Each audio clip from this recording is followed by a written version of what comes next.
The autumn rain fell softly on the streets of Portland, painting the sidewalks in shades of charcoal and silver. The city moved with its usual rhythm, people rushing under umbrellas, cars splashing through puddles, the distant hum of conversation mixing with the patter of raindrops. But for Emma Thornton, the world felt heavier than usual that morning. She sat in her wheelchair outside the entrance of Riverside Community Center, her hands gripping the wheels as she stared at the closed doors. She'd arrived 15 minutes early for her job interview, her resume tucked carefully in a waterproof folder on her lap. Emma had practiced her answers for days, rehearsing in front of the mirror until her roommate told her she was overthinking it. But Emma couldn't help it. This job mattered. After months of rejection, of doors closing in her face the moment interviewers saw her wheelchair, she needed this opportunity more than words could express. The position was simple: administrative assistant at the community center. Answer phones, organize files, greet visitors. Emma knew she could do it with her eyes closed. She'd graduated with honors, had stellar references, and despite the car accident 3 years ago that had taken her ability to walk, she'd never let it take her spirit. Or so she told herself every morning when the weight of the world tried to press her down. She wheeled herself through the automatic doors, shaking the rain from her jacket. The lobby was warm and smelled faintly of coffee and old carpet. A middle-aged woman with sharp features and an even sharper suit sat behind the reception desk, typing furiously on a keyboard without looking up. "Excuse me," Emma said, her voice steady despite the nervous flutter in her chest. "I'm here for the 9 o'clock interview with Mr. Patterson." The woman's fingers paused. She looked up and Emma watched as her expression shifted, from professional neutrality to something else. Something Emma had seen too many times before. Pity mixed with discomfort, a flicker of judgment wrapped in a polite smile. "Oh," the woman said, drawing out the word as if she'd just remembered something unpleasant. "You're Emma Thornton." "Yes." Emma kept her smile in place, though it felt like holding up a shield.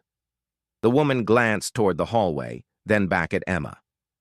"I'm afraid there's been a complication. Mr. Patterson had to step out unexpectedly. A family emergency." Emma's heart sank. "Should I reschedule?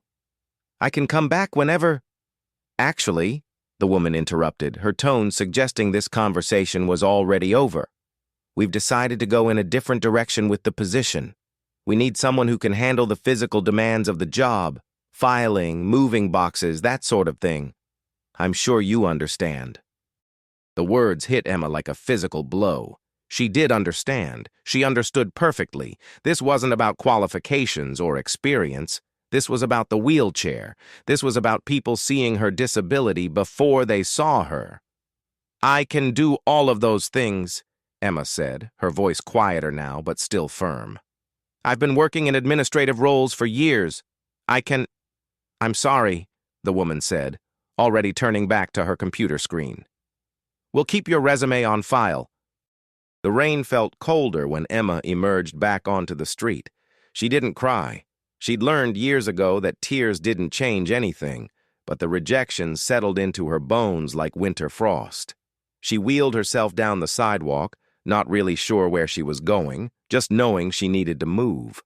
To keep going forward even when everything in her wanted to give up. She found herself at a small park 3 blocks away, seeking shelter under an old oak tree whose branches hung low enough to shield her from the worst of the rain. Emma sat there, watching the world continue around her. Joggers passing by, a young couple laughing under a shared umbrella, an elderly man walking his dog. Everyone moving forward with their lives while she felt stuck in place. "Excuse me, miss?" The voice was gentle, slightly out of breath. Emma looked up to find a man standing beside her, holding a bright yellow umbrella that seemed too large for his small frame. He was little person, Emma estimated maybe 4 feet tall, with kind eyes that crinkled at the corners and a smile that seemed to hold genuine warmth. He wore a worn jacket that had seen better days, jeans with grass stains on the knees, and sneakers that squeaked slightly with wetness. "You're getting soaked out here," he said, extending the umbrella toward her. "This tree isn't doing much to keep the rain off you." Emma realized he was right. Her shoulders were damp, her hair starting to stick to her face. "I'm fine," she said automatically, the words she'd trained herself to say even when she wasn't. The man tilted his head, studying her with an expression that was neither pitying nor intrusive, just observant. "You know what my daughter tells me when I say I'm fine? She says fine stands for freaked out, insecure, neurotic, and emotional.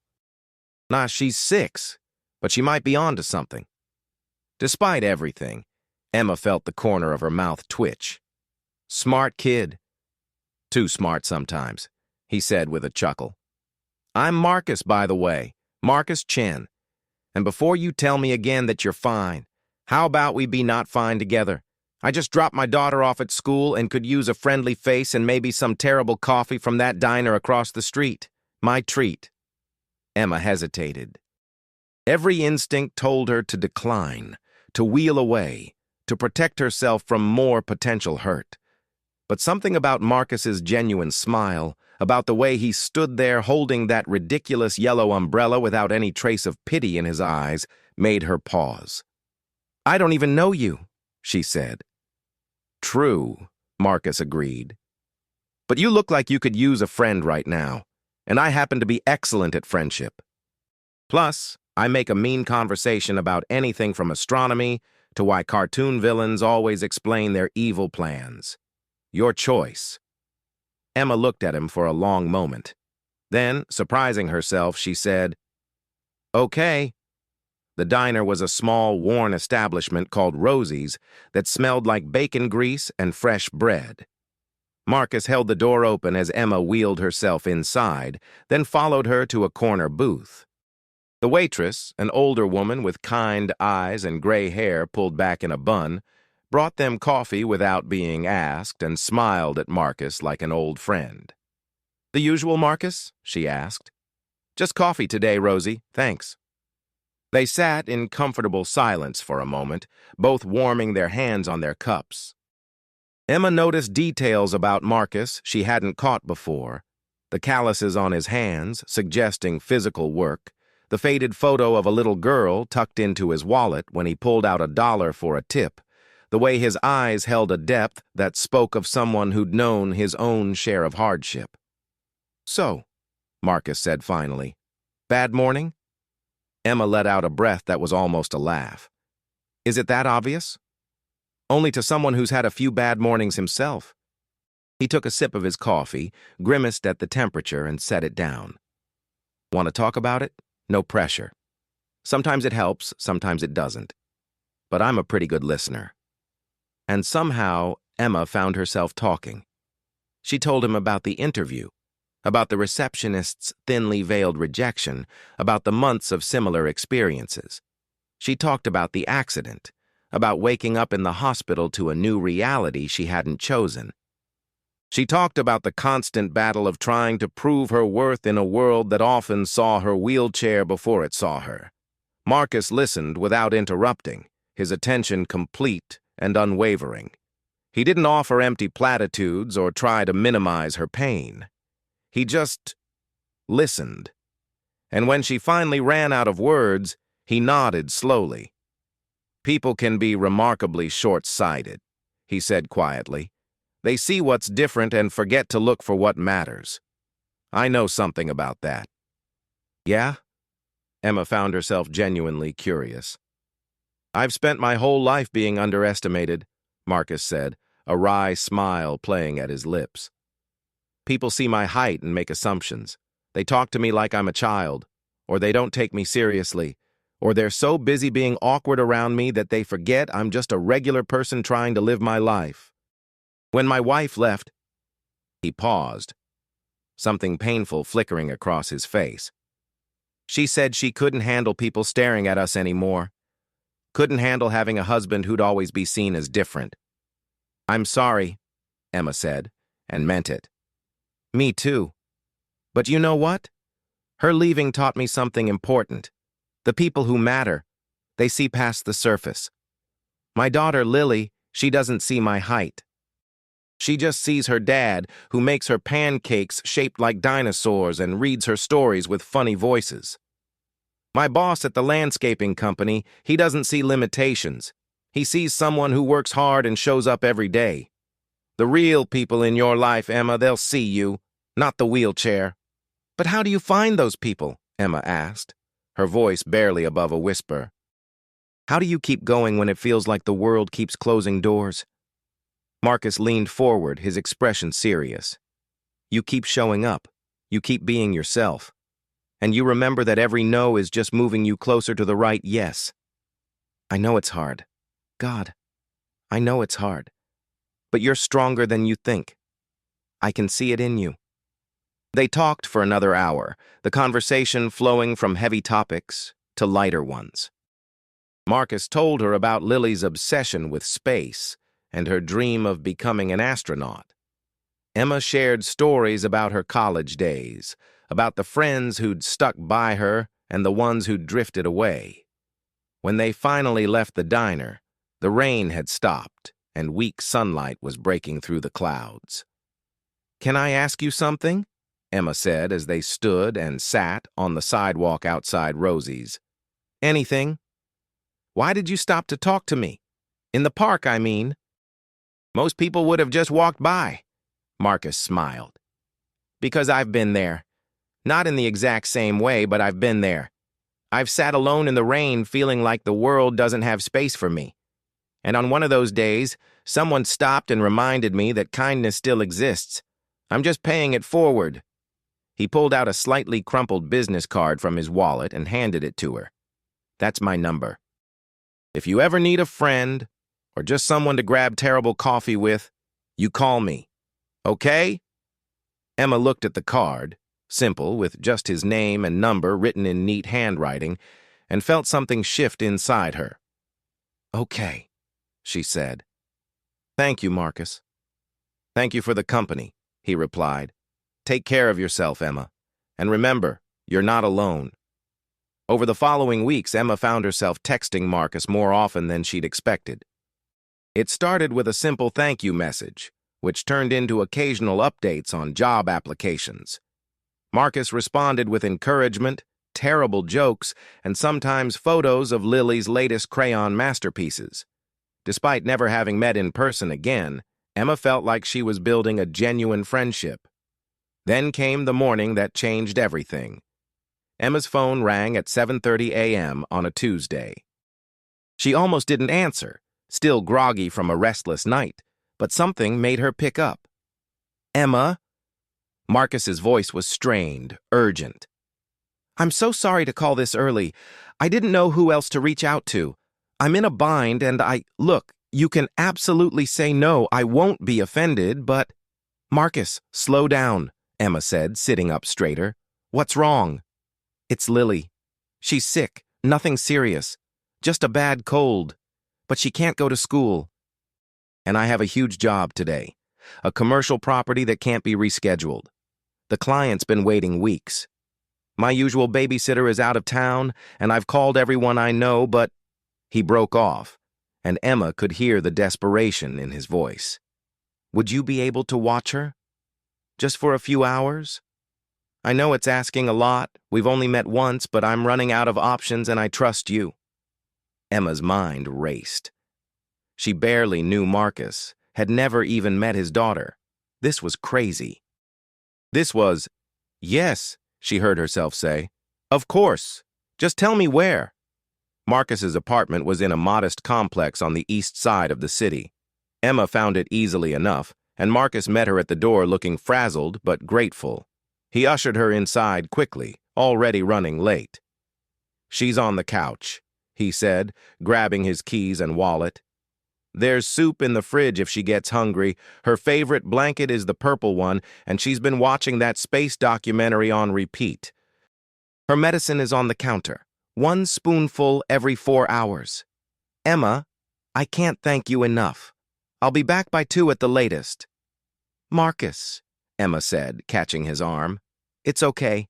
We'll be fine. Go. After he left, Emma wheeled herself into the small living room. A little girl with dark hair and Marcus's kind eyes looked up from the couch, wrapped in the promised purple blanket. Her nose was red, and she held a tissue in one small hand. "Hi," Lily said, her voice slightly congested. "You're Emma. Daddy told me about you. You're the friend from the park." "That's right," Emma said, moving closer. "Your dad said you're not feeling well." "Just a cold," Lily said matter-of-factly. "It makes my nose run like a faucet. That's what Daddy says. Are you really in a wheelchair all the time?" The question was blunt, but without malice. Just childish curiosity. Emma found herself appreciating the honesty. "Yes, I am. I was in a car accident a few years ago." "Does it hurt?" "Not anymore. But sometimes it makes things more challenging." Lily considered this, then nodded. "Daddy says challenges make us stronger. Like how rockets have to push really hard to get into space, but then they can see the whole world." Emma felt her throat tighten with unexpected emotion. "Your daddy's a smart man." "The smartest," Lily agreed. Then, "Can you do a wheelie?" Emma laughed, really laughed, for the first time in days. "Want to see?" They spent the morning watching documentaries about space, with Lily providing enthusiastic, if slightly nasal, commentary about nebulas and black holes. Emma made them lunch, discovering that she could navigate Marcus's small kitchen more easily than she'd expected. They played board games, with Lily insisting on making up her own rules that made no sense, but were infinitely more fun. At some point, Lily moved from the couch to sitting beside Emma's wheelchair, her small head resting against Emma's arm. "I like you," she said simply. "You're nice. And you don't treat Daddy weird." "What do you mean?" "Some people are mean to him because he's little. They stare and say things. But Daddy says we should feel sorry for them because they can't see what really matters." Lily looked up at Emma with those wise, 6-year-old eyes. "He said the same thing about you. That some people can't see past your wheelchair. But he said you're one of the strongest people he's ever met." Emma blinked rapidly, fighting back tears. "He said that?" "Uh-huh. He says real strength isn't about muscles or walking or being tall. It's about getting up every day and being kind even when the world isn't kind back." When Marcus returned at 1:30, he found them asleep. Lily curled up on the couch under her purple blanket, and Emma in her wheelchair beside her, their hands loosely clasped. He stood in the doorway for a long moment, something tender and aching settling in his chest. "Emma," he said softly, not wanting to startle her. "Hey, we're back." Emma's eyes fluttered open, and she blinked in confusion for a moment before remembering where she was. "Marcus, hi. Sorry. We must have dozed off." "Don't apologize. Thank you for today. You have no idea what it means to me." "Actually," Emma said, glancing at the still sleeping Lily, "I think I might." "Can I ask you something?" "Of course." "Why do you trust me? Really? We barely know each other." Marcus pulled up a chair and sat down, his expression thoughtful. "Because I'm a pretty good judge of character. And because I saw something in you that day in the park. Something I recognized. You're a fighter, Emma. You've been knocked down, but you haven't stayed down. That's the kind of person I want in my life. In Lily's life." "I'm not sure I deserve that kind of faith." "Neither am I," Marcus said with a smile. "But that's the thing about faith. It's not about deserving it. It's about choosing to believe anyway." Over the following months, Emma found herself becoming a regular presence in Marcus and Lily's life. What had started as a one-time emergency favor turned into weekly dinners, then movie nights, then Lily's unofficial third parent at school events. Marcus insisted on paying her for babysitting, but Emma knew he was giving her more than money. He was giving her purpose, connection, family. She watched him navigate the world with quiet dignity, facing small cruelties and large obstacles with the same steady grace. She saw how he built a life for his daughter that was rich with love, even when it was lean on resources. She witnessed his kindness not just toward her, but toward everyone. The elderly neighbor he helped with groceries, the stray dog he fed, the teenager down the hall struggling with homework. And slowly, something began to change in Emma. The chip on her shoulder, the defensive wall she'd built around her heart, started to crumble. She began to see herself not as broken or limited, but as Marcus saw her, as strong, capable, worthy. One evening, 6 months after their first meeting, Emma sat with Marcus on his small balcony while Lily slept inside. The city lights twinkled below them, and the air was warm with the promise of summer. "I got a job," Emma said quietly. Marcus turned to her, his face breaking into a genuine smile. "Emma, that's amazing." "Where?" "At a nonprofit that helps people with disabilities navigate workplace discrimination. They didn't just hire me despite the wheelchair, they hired me because of everything I've been through, because I understand." "Of course they did. I told you the right yes would come."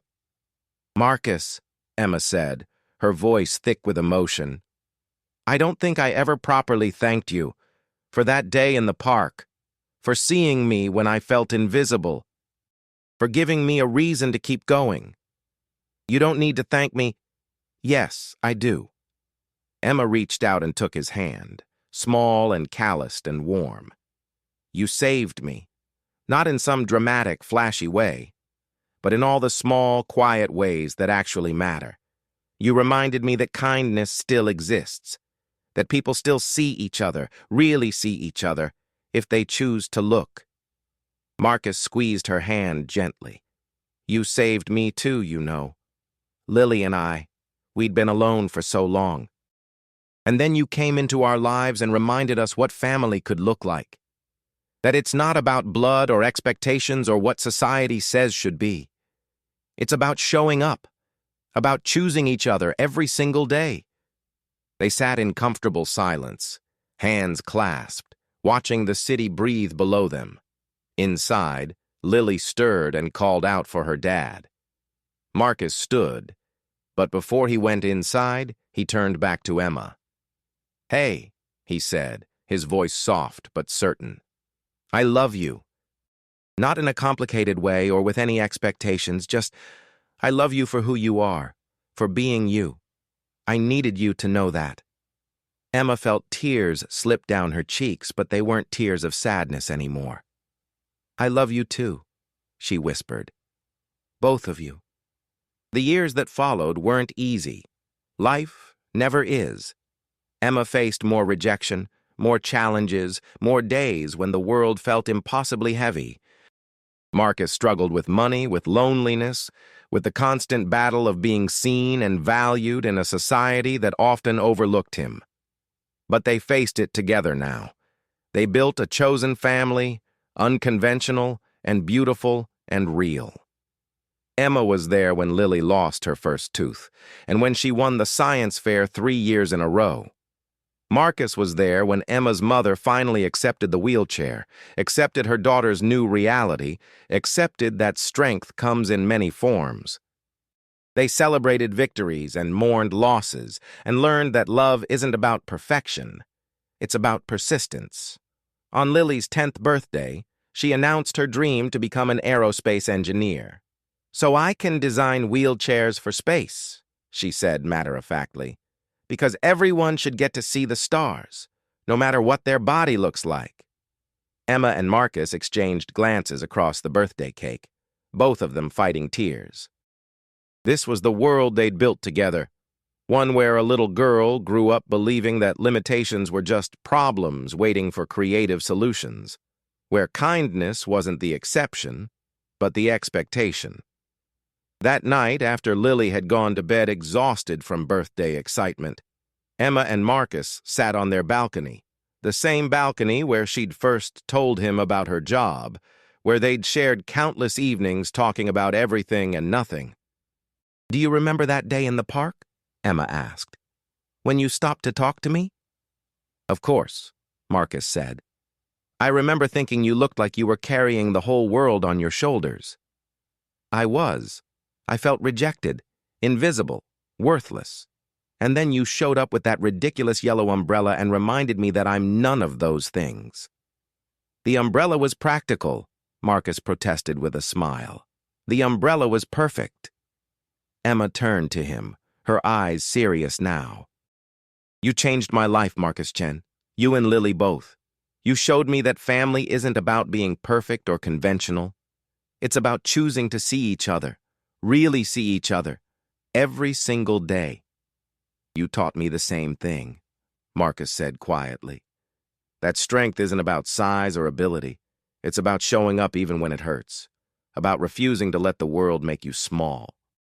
They sat together as the city lights flickered below, two people who'd been rejected and overlooked and underestimated, who'd found each other and built something beautiful from their shared scars. They weren't a traditional family. They didn't fit into neat boxes or follow expected patterns. But they were real, and they were whole, and they were enough. Because sometimes the people who save us aren't the ones we expect. Sometimes they're the ones who see us when we feel invisible, who offer kindness when the world offers cruelty, who remind us that our worth isn't measured by society's narrow standards, but by the depth of our hearts and the strength of our spirits.